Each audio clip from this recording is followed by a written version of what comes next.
Assalamualaikum warahmatullahi wabarakatuh. Bismillahirrahmanirrahim. Tabarakalladzi nazzalal furqana ala 'abdihi liyakuna lil 'alamina nadhira. Allahumma shalli wa sallim ala sayyidina Maulana Muhammad wa ala alihi wa sahbihi asma'in. Nama ba'du.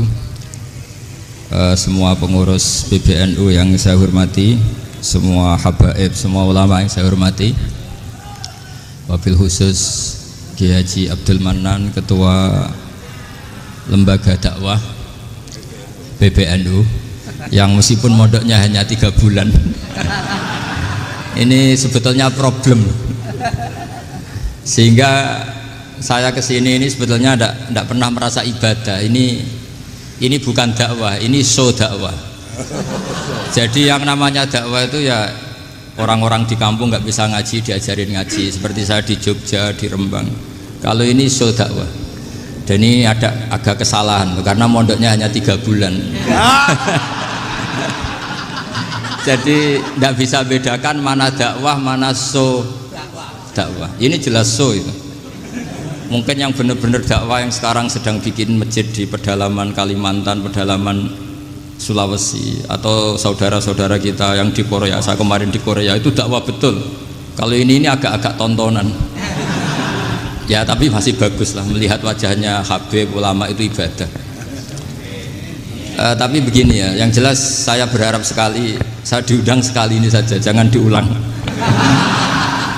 Karena mencintai ulama itu baik, tapi ngatur ulama itu dosa. Ini jadi ini harus dicatat. Jadi Imam Malik itu kalau diundang tuh marah, meskipun yang undang tuh seorang raja zaman itu, Harun ar-Rasyid. Beliau minta supaya Imam Malik baca Muwatta di istana untuk anak-anaknya, padahal seorang presiden mau ngajari anak-anaknya. Imam Malik marah, masyhur gitu, al ilmu yu'ta la ya'ti, ilmu disowani, ora kok ilmu yang sowan. Di mana-mana timba itu ke sumur apa sumur yang ketimba? Timba ke sumur. Ini agak kecelakaan. Pakai air pam. air pam katanya. Sudah banyak air. Sehingga saya kata orang banyak itu di SK-kan PBNU, tapi itu tidak pernah saya pikir. Karena saya melakukan kebaikan itu sebelum dapat SK. Saya ngajar sebelum dapat SK, saya dakwah di mana-mana sebelum dapat apa? SK saya langsung minallahi ta'ala, dari Allah ta'ala. Jadi kalau PBNU niatnya ikrar bahwa orang yang sudah manfaat diangkat, itu saya terima. Tapi kalau merasa ngangkat saya, tak lawan di pengadilan. Karena saya sudah jadi kiai sebelum diangkat PBNU. Ya ini saksikan ya para muhibin saya. Jadi kalau SK itu ikrar, ngakui kalau Gus Bak manfaat, saya terima. Kan hanya ikrar saja, Pak. Tapi kalau merasa ngangkat dari bawah ke atas, itu tak lawan sampai apa? Pengadilan, sampai di akhirat. Tersangkanya ya yang sedang jabat sekarang. Tapi saya yakin enggak, Kiai Miftahul Ahyar itu orang alim, karena alumni Sidogiri dan menantunya Syekh Duki. Di antara gurunya itu pernah mbah mertua saya, karena istri saya orang Sidogiri. Beliau juga besanan sama keluarga Lasem, saya ini Durriyah Lasem. Pak Said Akil juga orang alim, mbah-mbahnya juga orang alim. Baru kemarin nyocokkan nasab sama saya. Buyut-buyutnya beliau itu adik buyut saya, pernah cocokkan sama saya. Gus, saya sama saya tua mana? Tua saya, buyut kamu adik buyut saya, kata saya gitu. Tapi saya tetap hormat sama beliau karena ya pernah sepuh umurnya setidaknya. Jadi saya ulang lagi, ngaji seperti ini itu sebetulnya lebih ke show, pertunjukan. Supaya pertunjukan ini tidak dosa, saya isi ngaji betulan. Tapi jangan diulang. Karena biasa ngaji rutin. Saya di Jogja tafsir Jalalain sudah juz 23. Pernah khatam hikam. Sekarang Nashahul Ibad separuh. Saya ngaji di Sidogiri Itkon, di Sarang Balaghatul Quran, di Hajen Lubul Usul, tapi sarahnya yang Thariqatul Husul, sarahnya Mbah Sahal Mahfud. Jadi baru di sini ngaji bersaing sama orang yang mondok berapa? 3 bulan. Ini masalah. Masalah. Gak boleh mondok itu harus buat tulis zaman. Tapi ya tidak apa-apa, mungkin laduni ya. Jadi kalau mondok cepet itu kemungkinannya apa? Lah dunia. Begini, tapi saya tertarik apa yang dikatakan Kiai Haji Abdul Manan tadi menyangkut kalimat tauhid. Saya ngaji di mana-mana bilang, kalau ngaji itu yang tahqiq itu detail. Detail itu bahasa Arabnya tahqiq. Jadi kita misalnya berpikir secara jernih, orang yang kafir 70 tahun itu pasti menjadi muslim karena melafadzkan la ilaha illallah. Dan itu bi ijma'il ulama. Semua ulama mengatakan demikian. Saya ulang lagi, itu bi ijma'il ulama. Karena mansus di Quran ada ayat kulil ladina kafaru iyantahu yughfar lahum ma qad salaf. Kalau orang yang kafir 70 tahun bisa dihilangkan kekafirannya hanya dengan kalimat la ilaha illallah Muhammadur Rasulullah. Berarti kalimat ini statusnya apa? Penghilang kekafiran, apa? Penghilang kekafiran. Lalu ada kelompok yang mengatakan gara-gara kalimat la ilaha illallah dan pegang patok nisan itu orang menjadi kafir. Ini kan jadi paradok. Lafat yang kita statuskan sebagai penghilang kekafiran dengan lafat yang sama orang menjadi kafir. Itu nggak ketemu nalar. Mbok nalar paling apapun tetap nggak ketemu. Kecuali tadi ya dalilnya pokok yang ngotot tadi. Itu memang kacau itu. Tapi alhamdulillah mereka insya Allah ya sadar. Kamu jangan bayangkan mereka tidak sadar terus, berarti kamu doanya jelek. Bisa saja mereka sudah ingin sadar, berhubung digojlok ini terus nggak jadi sadar. Jadi jangan-jangan salah kita karena sering gojlok sehingga yang mau sadar jadi tidak apa? Nggak sadar. Saya tadi jam 10 sampai setengah 2 masih ngajar di pondok saya ngajar tafsir masih di Rembang sana saya. Terus saya ke Semarang Delalah Muyassar, ya mungkin agak-agak keramat jadi tetap jam 3:4 saya bisa ketemu Habib Umar Hafid. Saya beberapa menit ya diskusi tentang manhaj beliau, dan kebetulan saya sering belajar kitab beliau sama alumni-alumni Darul Mustafa. Meskipun saya tidak pernah ke sana, tapi saya tahu betul mazhab beliau karena al arwah junudun apa? Mujannada. Begini, saya sering dingendikani Mbah Mun, politik tidak jelas itu bagian dari kejelasan. Ini yang perlu dicatat. Jadi politik tidak jelas itu bagian dari apa? Kejelasan. Misalnya begini, siapa yang mengira Khalid bin Walid yang sangat musuhi Rasulullah, dia panglima orang kafir ketika mengalahkan Rasulullah di perang Uhud, akhirnya Khalid bin Walid masuk apa? Islam. Begitu juga Wahsy, qatilu ahabbin nasi ila Rasulillah, pembunuh Sayyid Hamzah, akhirnya juga masuk Islam. Begitu juga Abu Sufyan, dia pemimpin besar kafir Mekah ketika perang Badar, ketika perang Khandaq, akhirnya juga Islam dan menjadi mertua Rasulullah Shallallahu Alaihi Wasallam. Dari fakta ini kemudian banyak ulama alim yang ngambil sikap itu ya coro Jawa itu anggang-anggang. Anggang-anggang itu gak tegas, tapi gak tegas dari rumusan ilmu yang detail. Saya ulang lagi, gak tegas tapi dari rumusan ilmu yang apa? Detail. Bisa saja orang yang sekarang kafir suatu saat mukmin atau muslim.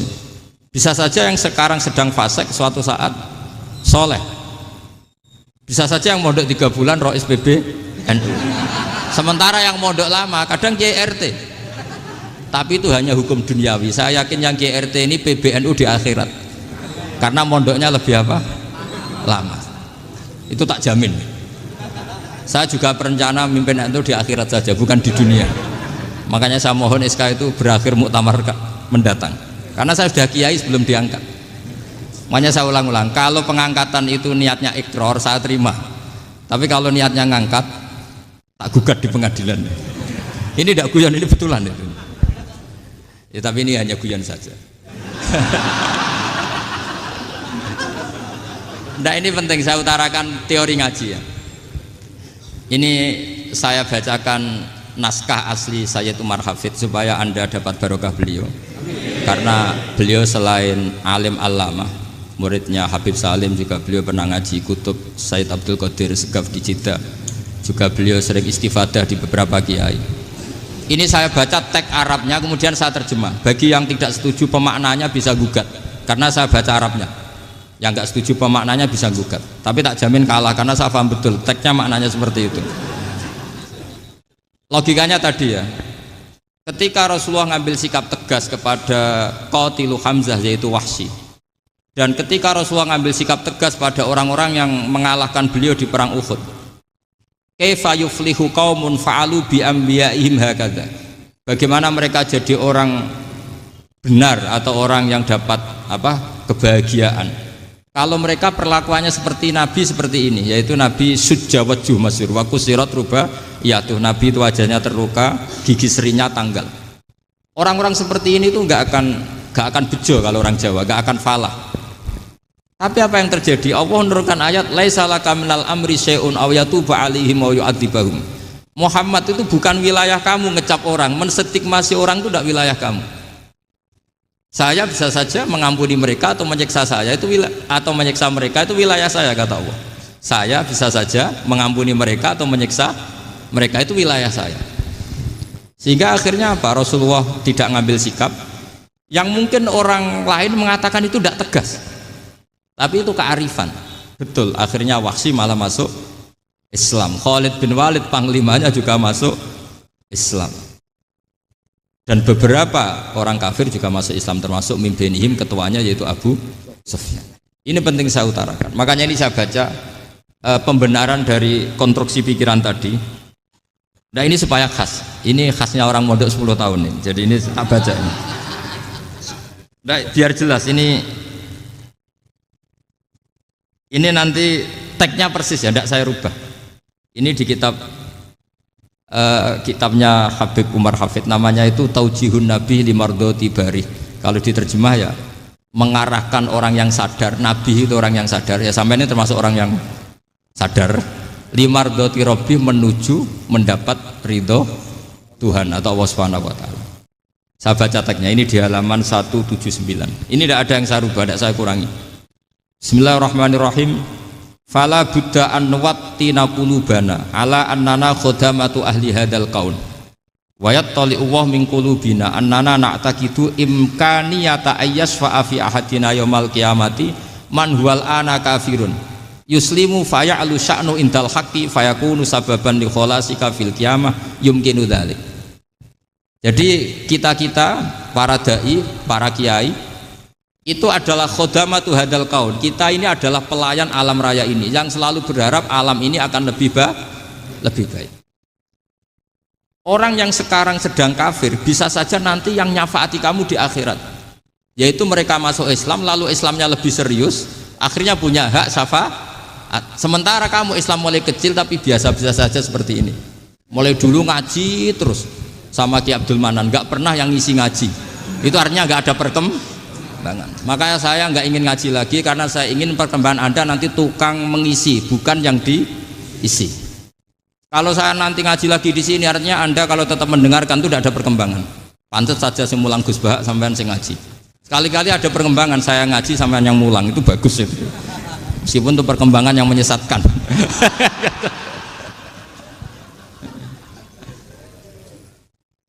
Ini penting saya utarakan. Ini dawuhnya Said Umar ya. Orang yang sekarang sedang kafir bisa saja orang ini nanti nyafaati kamu, yaitu beliau orang ini Islam, kemudian Islamnya serius, maka punya hak syafaat. Sementara kamu Islamnya biasa-biasa saja. Itu masyhur kayak Sayyidina Umar.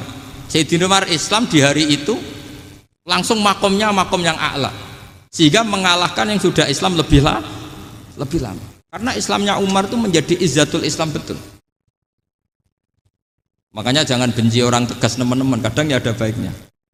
Abu Bakar itu sudah Islam tapi layinal janib, orangnya santun. Kalau dipisai orang yang menengahi lah, kira-kira seperti itu. Begitu juga Bilal, Ammar, Suhaib. Singkat cerita, Rasulullah itu sering dibully ya, sering disiksa orang-orang kafir. Rasulullah berharap, wah kalau yang Islam gini terus repot. Melihat Umar ini petarung di pasar Uka, dia dapat uang itu kalau tarung, menangan. Kata Rasulullah, kalau ini yang Islam ya bagus. Beliau berdoa, Allahumma aizal Islam bi Umar. Itu kira-kira 2 hari dari doa beliau, Umar masuk Islam. Itu pertama masuk Islam itu orang-orang kafir diparani. Kalau kamu ganggu Rasulullah Muhammad tak bunuh. Semenjak itu orang kafir yang gentenan sembunyi. Sehingga kata para mereka yang Islam, Islam selalu jaya mut aslama Umar, ketika Umar masuk Islam. Itu dalam satu hari Islam itu Rasulullah sudah ngendikan Umar yang Islam sehari ini imannya kalau ditimbang separuh ahli dunia masih unggul sama Islamnya Umar. Nah bisa saja seperti itu. Jadi saya minta sama teman-teman yang mencintai ilmu, tidak tegas itu bagian dari ketegasan dalam ilmiah. Karena kita ini tidak mengendalikan dunia, tidak mengendalikan hidayat, hanya Allah piyambak yang ngasih apa? Hidayat. Maka sikap kita laisalaka minal amri syai'un aw yatuba alaihim aw yu'adzibahum. Rasulullah yang ahabbul khalqi ilallah saja tidak boleh tegas karena semuanya potensi itu ada. Cuma kita tegas dalam kebenaran saja, tapi nggak perlu tegas dalam mengawal kebenaran. Kenapa demikian? Karena Islam ini agama yang akan dijaga Allah ila yaumil. Yang jaga Islam bukan PBNU, bukan PP Muhammadiyah, bukan kiai. Yang menjaga Islam namun Allah Subhanahu wa taala. Makanya Sayyidina Umar itu kalau disuruh mikir Islam itu nggak mau betul. Masyhur itu dalam tarikh-tarikh. Umar mimpin itu sukses, banyak futuhat. Singkat cerita akhirnya orang tuh kelangenan, wah kalau Umar meninggal kayak apa. Sehingga Abdullah bin Umar setiap jalan-jalan tuh dibully. Kalau sekarang dibully, ya Abdullah bin Umar, bapak kamu itu gimana? Sudah sepuh mau meninggal kok tidak suksesi. Kalau saja ada orang penggembala kemudian meninggalkan kambingnya di hutan, kamu anggap orang yang mudoyik enggak, menyanyiakan kambing itu enggak? Ya iya kata Abdullah bin Umar. Apalagi amru hadil umat ini mau ditinggal gelanggang, nanti suatu saat Umar meninggal. Mbok yo suksesi supaya jelas. Logika itu diaturkan ke Umar radhiyallahu anhu, ke Sayyidina Umar. Pertama Umar agak tertarik dengan logika itu. Lama-lama beliau marah. Tidak jadi. Saya tetap tidak akan istikhlaf, tidak akan suksesi. Dan saya tidak akan mikir Islam katanya. Islam akan diurus oleh Allah Subhanahu. Terus beliau ngendikan, Islam ini jalan ketika ditinggal Abu Bakar. Bahkan ketika ditinggal ahabbul khalqi ilallah akramul khalqi indallah, yaitu Rasulullah Muhammad sallallahu alaihi wasallam. Coba Islam dulu dipimpin Abdul Qadir ketua wali, dipimpin Wali Songo, dipimpin orang top-top. Sekarang dipimpin mondok 3 bulan jalan. Karena Islam yang ngatur Allah Subhanahu wa taala. Jadi ini penting. Loh coba ustadz tuh banyak yang nggak bisa ngaji loh. Tapi ya laku ya nggak masalah. Loh saya kemarin di Korea seminggu. Itu TKI jadi khotib, ada yang jadi mufti, ada yang jadi suriah. Itu ada yang di sana jadi suriah, pulang ke kampung angon kambing lagi. Loh itu teman saya kenal. Iya suriah Korea tapi. Artinya gini, bahkan masjid semua yang di Korea itu didirikan oleh TKI dan TKW. Mereka digerakkan Allah untuk mikir agama, karena agama ini milik Allah. TKI saja mikir. Makanya ini penting, yo dakwah tapi tauhidnya sing kenceng, jangan dakwah kenceng tauhidnya kendor. Itu bahaya betul. Saya ulang lagi ya, ini dawuh Habib Umar. Jadi kata beliau, fala budda an wattina qulubana. Kita harus yakin seyakin-yakinnya bahwa semua kemungkinan itu mungkin. Makanya masyhur dalam tarikh ketika kafir Quraisy mau disiksa oleh para malaikat karena mereka sering menyakiti Nabi, kata Nabi gimana? Jangan. Saya berharap kalau bapaknya tidak mukmin, suatu saat anaknya mukmin. Masyhur dalam tarikh. Musuh Nabi besar siapa? Walid bin Mughirah. Punya anak Khalid bin Walid. Abu Lahab punya anak Darrah, itu mukminah yang baik. Abu Jahal punya anak Ikrimah, itu mukmin yang baik. Di Indonesia lebih hebat lagi. Bapaknya ra iso maca Quran, anaknya hafid. Bapaknya Utun Ratamat SD, anaknya jadi dekan. Di Indonesia banyak orang nggak siapa-siapa, anaknya jadi presiden, anaknya jadi menteri. Artinya jangan karena bapaknya kafir kamu nganggep anak turunnya pasti selalu kafir. Teori itu sudah salah zaman Rasulullah. Yaitu Walid akhirnya punya anak Khalid, Abu Lahab punya anak Darrah. Terus siapa? Abu Jahal punya anak siapa?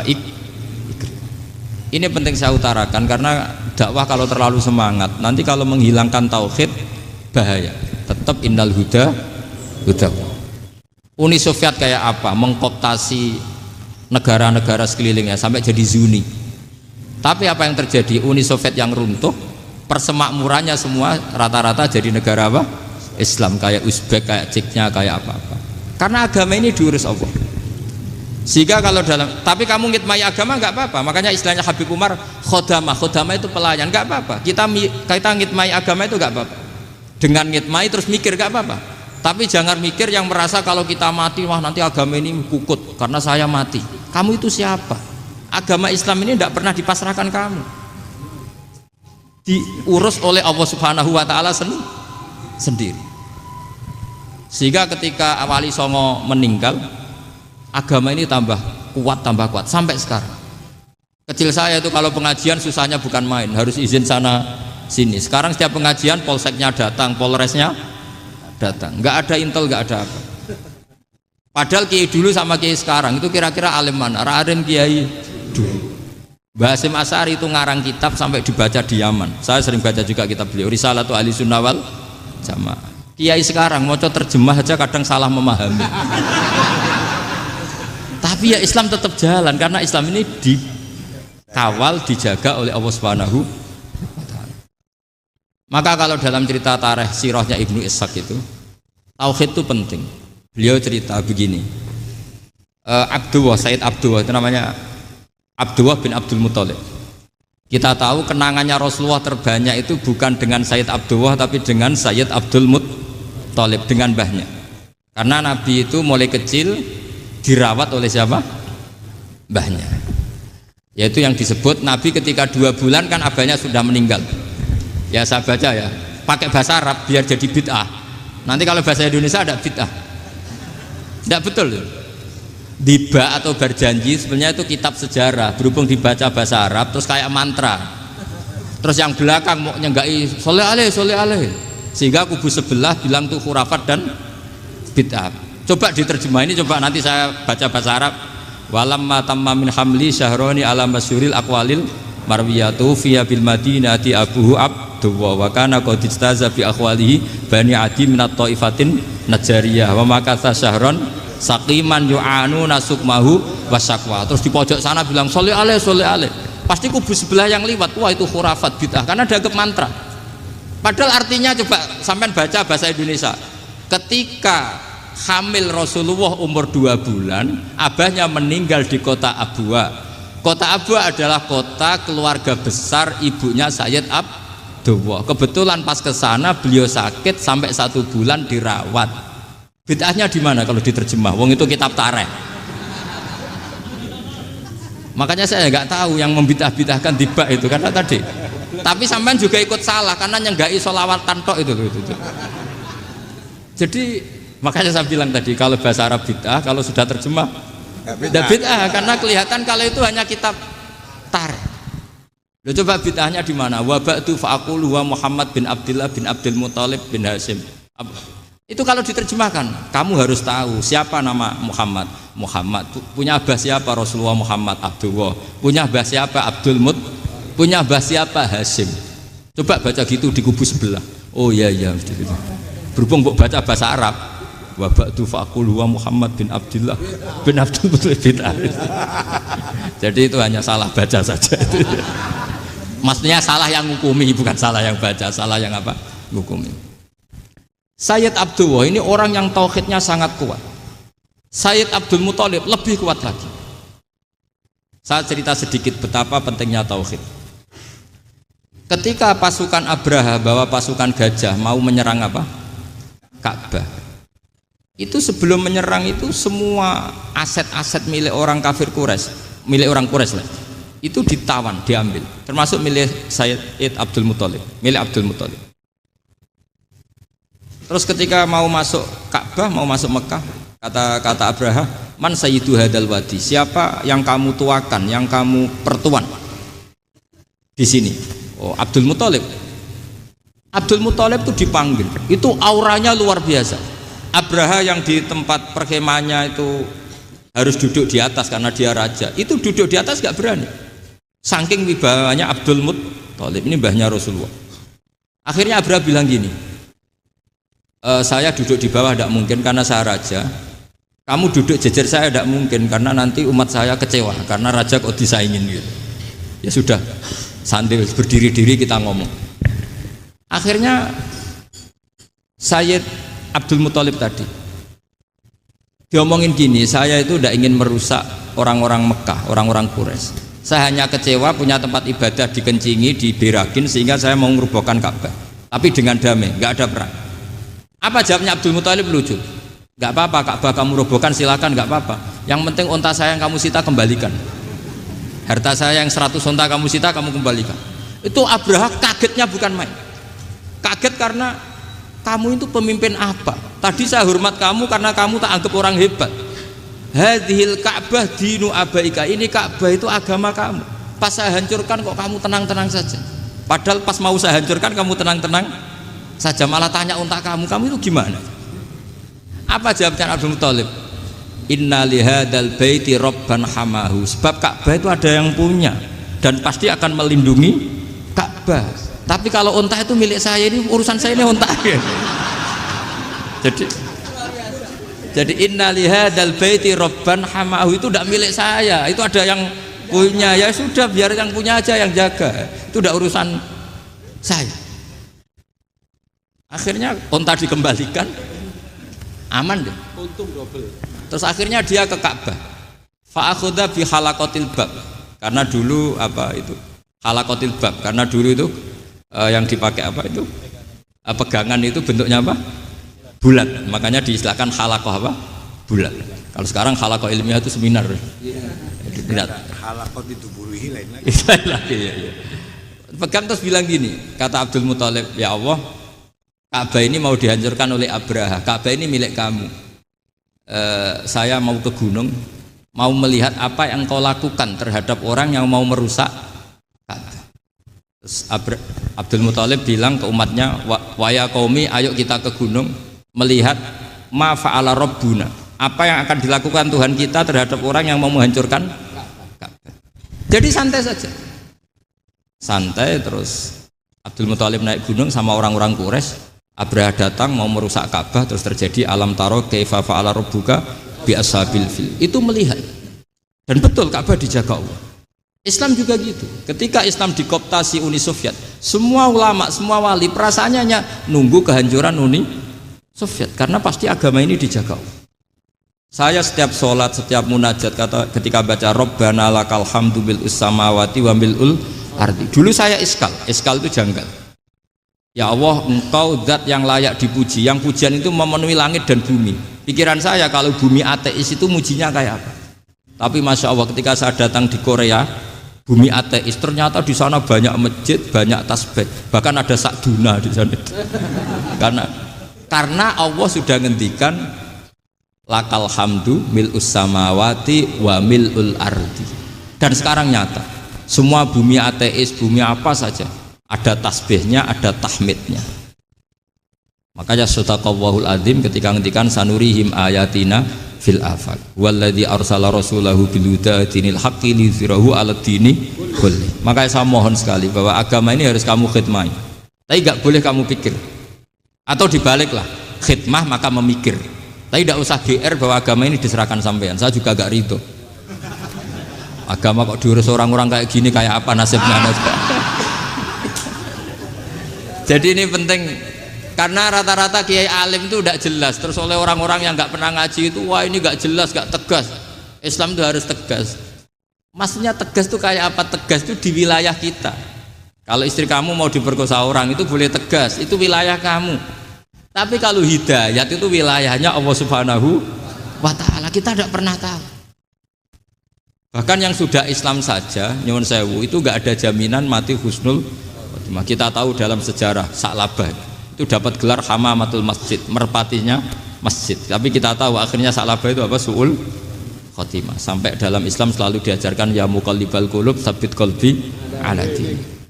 Jadi kalau kita sendiri saja masih ingin selalu husnul khotimah, agak ada ruang untuk mudah menvonis orang lain. Makanya saya salut sekali ketika Habib Umar menulis kita semua ini mengkhidmati hadal kaun, dan selalu berharap bisa saja suatu saat orang yang sedang kafir bisa saja suatu saat muslim. Nah soal kalau yang sama yang harbi menyerang kita ya tarung. Kalau artinya kalau yang merangi kita ya kita wajib perang, kalau enggak ya habis kita. Seperti kita lakukan ketika diserang Belanda. Tapi ketika mereka musta'man, dhimmi, mu'ahad, orang-orang kafir yang mau berdamai dengan kita, ya kita damai. Sebagaimana yang dilakukan Rasulullah SAW ketika berdamai dengan kafir Quraisy yang dipimpin Suhail bin Amr. Masyhur itu dalam tarikh. Singkat cerita kan Sayyidina Ali ini pernah konflik sama orang Khawarij. Kata Sayyidina Ali, ya sudah lah, namanya kita musuhan, kita tidak usah ketemu, pakai mediator, kata Sayyidina Ali. Kata orang Khawarij, ini apa-apaan kok butuh mediator, nggak ada Qur'annya, ada hadisnya. Kira-kira kalau Sayyidina Ali orang Jawa, nggak ada apa tidak tahu. Walhasil Sayyidina Ali akhirnya baca ayat, wa in khiftum shiqaqa bainihima fab'atsu hakaman min ahli wa hakaman min ahliya. Jika suami istri tengah konflik, maka yang keluarga suami kirim mediator, yang keluarga perempuan juga kirim. Terus kata Sayyidina Ali, wa amru ummati Muhammad a'dhamu min amri rajulin wa imra'atin. Kalau suami istri saja ketika konflik butuh mediator, apalagi ini kelompok besar pasti lebih butuh mediator. Akhirnya lalu mediatornya siapa? Kata Sayyidina Ali, ya siapa saja yang penting baik. Ditunjuk seseorang, diprotes sama orang Khawarij, ini orang nggak kredibel. Oh, ini. Terus Sayyidina Ali marah-marah. Rasulullah itu pernah berdamai dengan orang, bahkan orang itu kafir, yaitu Sulhul Hudaybiyah. Nabi itu berdamai dengan orang yang bernama Suhail bin Amr ketika itu kafir. Makanya ini menunjukkan bahwa musolahah ma'al kufar itu boleh demi kelangsungan bernegara, berbangsa. Kamu tidak usah meragukan reputasi NU. Ketika dulu kafirnya kafir harbi zaman Belanda, ya Mbah Hasim fatwa apa? Jihad. Jadi jangan kira tidak tegas, kita tegas sekali, justru kita yang punya masa lalu tegas. Tapi kepada siapa dan dalam konteks apa? Paham ya? Terus ini penting sekali untuk dijernihkan. Ini saya baca berikutnya nanti, tidak supaya tahqiq. Saya syukur sekali, saya tadi sekaligus minta ijazah sama Habib Umar, dan memang saya ngaji ini lama sama teman-teman alumni Yaman, cuma belum pernah ketemu mu'alifnya. Tadi saya ketemu minta ijazah itu dan beliau senang sekali, bahkan sempat bikin tulisan di kitab saya ini. Sama tidak perlu baca, karena kalau bisa ya biasa, kalau tidak bisa malu ya sudah, tidak usah baca sudah. Terus ini kata beliau, ini masih saya teruskan. Nahnu min hadhil intilaqah naktasibu thabatana wa quwwata yaqinina wa illa fa fil ardi mu'aridun wa muntaqidun wa mukhalifun min akhyarin wa asyrarin sholihin wa fasikin muslimin wa kuffar. Kalau kamu punya satu metode ilmiah, metode dakwah, kamu harus siap, karena pasti ada yang menentang. Yang menentang itu ya mulai orang soleh, tidak soleh, orang macam-macam. Jadi kalau sudah punya manhaj, memang dari awal harus siap apa? Ditentang. Jadi misalnya PBNU punya kebijakan apa, ya sudah siap saja dibully. Itu pasti itu, karena nggak ada manusia semua suka, semua benci. Kata beliau, anta in kunta fi syakkin min hadzal maslak wal manhaj fattabi man syi'ta wasaha angka ghaniyah wa in kunta ala yaqinin annahu al huda wa mirasun nubuwah wa annahu haqiqatu tarjamatil ahdi ma'rab fala tata'atsar min kalami ahadin yakunu mangkana. Jadi intinya kita mengawal Islam secara rahmatanil alamin itu justru kita berharap menjadi simpatik dan menjadikan mereka menjadi nopo Islam. Jangan ketika simpatik dianggap gak tegas. Saya masih ingat betul dawuh Mbah Mun, hak sekseni, kata beliau. Saya masih ingat kalimatnya, sekseni. Akurat tegas itu berdasar ayat laisalaka minal amri syai'un aw yatuba alaihim aw yu'adzibahum. Karena potensi sosial itu bisa rubah. Orang yang sekarang kawan kamu bisa saja suatu saat jadi musuh. Yang sekarang musuh kamu bisa saja suatu saat jadi kawan. Terus kamu ngambil sikap tegas dalam sesuatu yang nggak stabil seperti ini, lalu tegas itu kan nggak pada tempatnya. Makanya yang seperti ini kata Allah pakai asa itu menawa. Asa wahu ayyaj'ala bainakum wa bainal ladzina adaitum minhum mawaddah. Bisa saja orang yang sekarang musuhan dengan kamu suatu saat dijadikan mawaddah. Kamu udah mawaddah itu saling mengasihi. Kamu udah usah tanya, wallahu qadir, kata Allah, karena Allah mampu. Jadi dalam hukum-hukum sosial Allah seringnya bilang apa? asa. Misalnya wasa antakrahu syai'a wa huwa khairul lakum, wasa antuhibbu syai'a wa huwa syarrul lakum. Karena masalah sosial ini semuanya asa, yang pernah tahu siapa. Bisa saja sekarang saya Rois Suriah, nanti SK-nya nggak turun lagi, tapi saya tidak apa-apa. Bisa saja nanti santri 10 tahun dipimpin 3 bulan, nggak apa-apa. Bolak-balik nggak apa-apa, saya tidak akan kecewa.